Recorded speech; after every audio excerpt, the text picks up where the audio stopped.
I was wondering if you've ever watched Downton Abbey. Downton Abbey is a British period drama television series created by Julian Fellowes and co-produced by Carnival Films and Masterpiece. It first aired on ITV in the United Kingdom on the 26th of September 2010 and on PBS in the United States on the 9th of January 2011 as part of the Masterpiece Classic Anthology.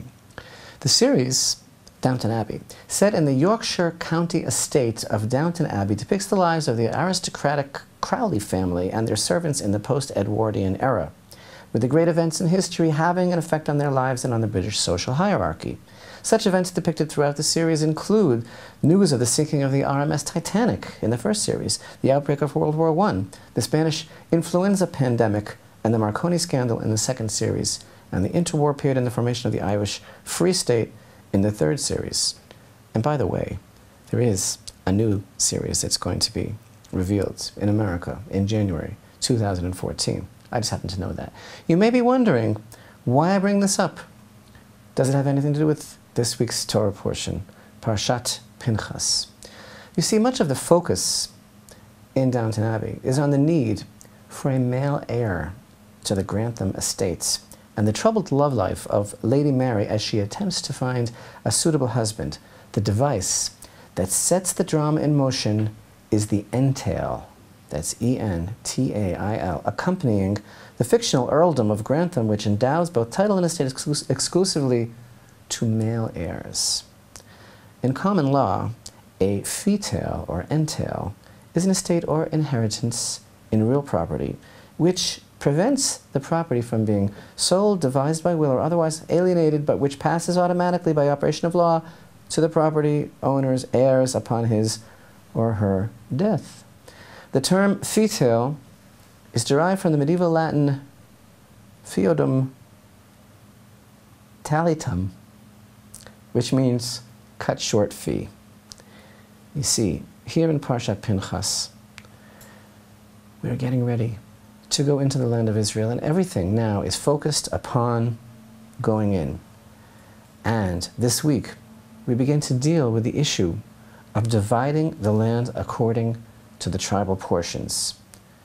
And following the plague which was visited upon the children of Israel, all those who participated in the terrible sin in the place of Shittim with the daughters of Moab, following that debacle, there is a census. The census, of course, is according to the fathers' houses.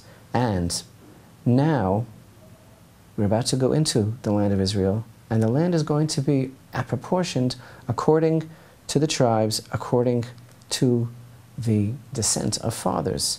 And now, in this Torah portion, we are introduced to the daughters of Tzelaphchad.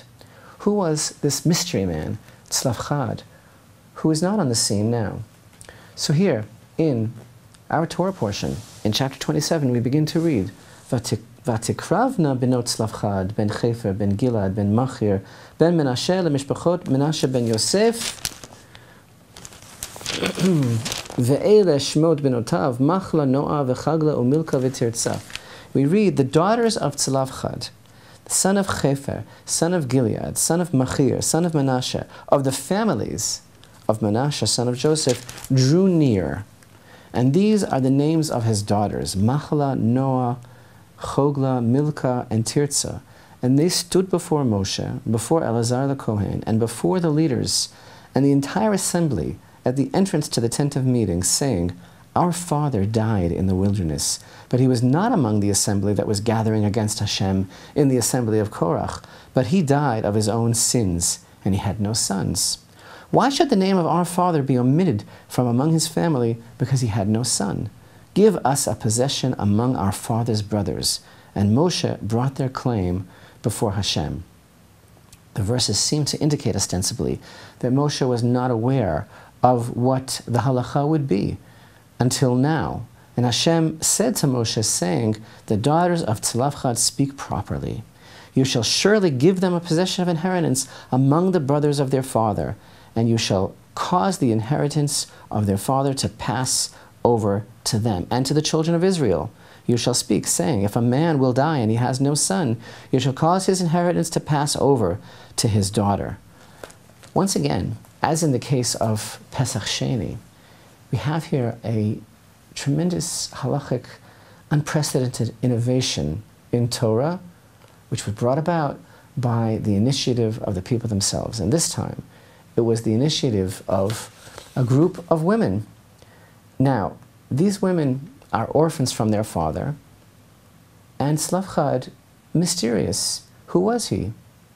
There is a strong opinion that he was the man described previously in chapter Shalach, in chapter 15, in verse 32, the man who was gathering wood on Shabbat, about whom there is a tradition that the children of Israel who had been commanded in Shabbat, in keeping the commandments of Shabbat, did not really internalize, did not really understand the severity, the importance, the centrality, the significance of Shabbat, and for the sake of heaven, meaning with no thought of himself, but for the purpose of becoming a living example of the severity of not keeping Shabbat, he chose to demonstrate this for the children of Israel. In any event, if that's the stock from which they come, that type of dedication to the people, whoever their father was, all of a sudden, these women speak up. And so one could think this is perfect timing for an issue like the women of the wall. Perhaps these are the first women who are taking a feminist position in the Torah. Perhaps this is all about women's liberation and equal rights. And actually that isn't the case at all, because actually everything in the Torah is equal and about all of us together with our own individual responsibilities. But first of all, how amazing it is that the names of these women are recorded here in the Torah. We're talking about an entire generation of so many people, and all of the adventures and all of the misadventures and all of the things that occurred during these years. How many people's names have been really that significant? How many names have stood out? Certainly the names of the evildoers. We've learned about Datan and Aviram in the previous generation. We learned about Korach. But here we have a group of individuals who were from the rank and file of the Jewish people, whose names stick out. And not only that, but it's a group of women that the Torah bothers to record. And what's more, in addition to their names, they are traced and associated with the family of Menashe ben Yosef.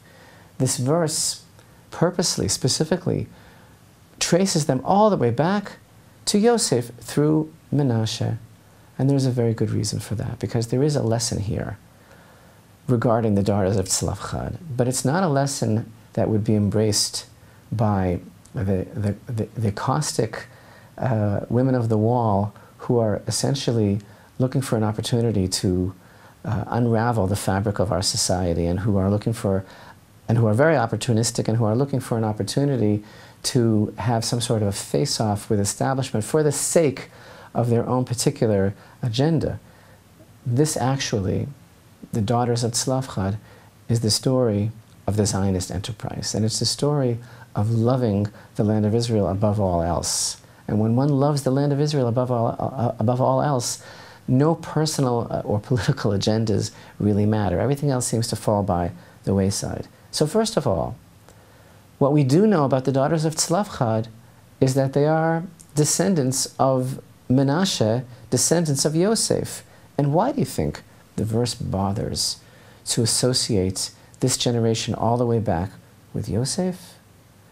Because Yosef was known specifically for cherishing the land. And they cherished it just as he did. And he, back in Egypt, looked into the future and said, when God redeems you from here, you shall take my bones up from here with you.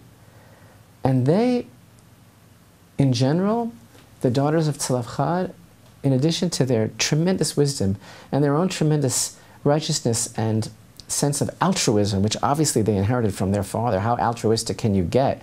I mean, taking a dive for the whole nation. But they were representative, in general, of the women of that generation. Because in truth, and this really needs to be said right now, before we go into the land, all of the women of this generation, not the generation of the desert, we're now in the generation of going into the land, but the women from the generation of the desert are still here. We have a generation now that is full of women, because in truth, all of the women loved the land so much. At the end of the census here in our Torah portion in chapter 26 and verse 66, it states that not a man was left of them, of the generation of the decree of the desert, because that generation all died off, and now it's the new generation that's going in. But the women were left of that generation as well, because they were not included in the decree. They refused to participate in the evil, tale-bearing, gossip, lashon hara, evil speech of the spies. They did not accept it, they did not believe it. Their spirits were not in any way diminished by the evil report of the spies, just as they did not participate in any way in the sin of the golden calf. And so, while it was the men who said, "Oh, let us appoint a head and return to Egypt," at that very same time, the women were concerned about settling the land. And again, harking back to the archetype of Yosef, their ancestor, the major quality of these women was their great modesty and their great propriety and decency and care to the family values, the opposite of what happened at Shittim, that they were not involved with, obviously. The women were modest. This they inherited also from Yosef, who was so careful in terms of these matters that when it came to the severe and unparalleled test that he underwent with his master's wife, he came out unscathed, and in fact, due to that, deserves and is known by the appellation Yosef HaTzadik, the righteous Yosef. So there again is a reason why they are associated with Yosef in this verse, because they inherited that quality. And another aspect of the Yosefian legacy which they inherited, and for which this verse in our Parsha is testifying their lineage all the way to Yosef, is that the women of Israel of that generation did not complain. They were not daunted by the thought of the trumot and ma'asarot, the tithes, and the priestly gifts that they would have to give from the produce of the land once they go in and settle. And this, according to the Midrash, is something that the men were having a very hard time getting used to and thinking about. Yosef HaTzadik, after all, is the one who sustained and nourished his father and his brethren in Egypt. And these two twin qualities of selfless dedication and providing for others, and the proper level of morality, are both attributes that they inherited from Yosef. Actually, the daughters of Tzelaphchad were true Zionists. They greatly loved Eretz Israel. It wasn't about women's liberation at all, as some people think, and so they were not a symbol for the women of the wall, because this isn't about equality. There is equality in the Torah. The issue here was the clarification and the elucidation of the process of halakha, which was still being revealed in the process from Sinai at this time. And through the merit of these women, it became clear, indeed, that women can also inherit the tribal portions of the land of Israel. And if anything, these women, the daughters of Tzelaphchad, they are, if you'll pardon the expression, they are the settler women. They are the settler women, the wives and the mothers and the daughters of Eretz Israel. They were chachamot and tzidkaniyot. They are described by the sages as being very wise and very righteous. And actually, Moshe himself did know the halakha, but there were certain intricacies regarding whether or not they would take the portion of the firstborn as well. And in the end, it became clarified that they took three portions. They took the two portions of their father, who was actually one of those who came out from Egypt. They took a simple portion and his firstborn portion, as well as a portion of his brother. And this overriding quality of their love, their cherishing of the land of Israel, which set them apart, even in a generation whose women were such ardent lovers of the land of Israel. Another beautiful proof from the verse itself shows us this great love that they had for the land.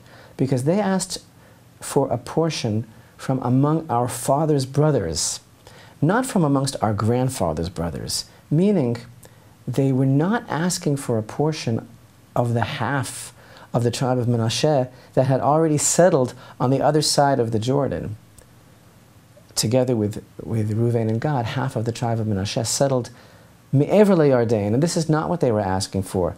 They were asking for a portion in the area of the second half of their tribe. And this alone, this indication of their great love of the land, testifies also to their great emunah, to their great faith. The women of this generation were the very paragon of pure faith in Hashem. And in a generation whose women excelled, and which put the men of that generation to utter shame, these women, the daughters of Tzelaphchad, were the vanguard. Because they were showing that Eretz Israel is ours, even before it is conquered, as opposed to the men of that generation who had trouble believing that, and who were concerned at the same time with returning to Egypt, while there were these rumor mongers and these rabble-rousers amongst the men who said, let's just go back to Egypt. They were concerned with settling the land of Israel. And look at it this way. First, there was the spies, who turned the hearts of the men against entering into the land. Then, when Aaron passed away, the people were frightened of the Canaanites. And they retreated 7 stations back. They retraced their steps in their journey 7 stations back, until finally the Levium put up a fight and returned them.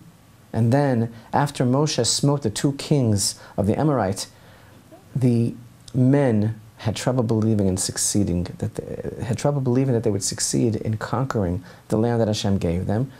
But the daughters of Tzelaphchad were familiar with all of these events, with all of these incidents, and they were familiar with the complaints of the children of Israel. They heard them say, why did Hashem, this is back in Parashat Shalach, when the spies came back with their evil report, which they refused to believe. They heard the men saying, why did Hashem bring us to this land to die by the sword? Our wives and our children will be taken captive. And yet they believed and they asked for a portion among their tribe. And this is the very hallmark of the love of Eretz Israel. And this is the characteristic of the women of this generation, the generation that we're reading about in the book of Numbers, that's going into the land of Israel. And this is the attribute and characteristic of the women of Israel, the truly righteous and wise women of Eretz Israel in our generation, who are inheriting this mantle and who are totally faithful to the attributes of the daughters of Tzelaphchad, who are indeed leading the generation in settling the land of Israel.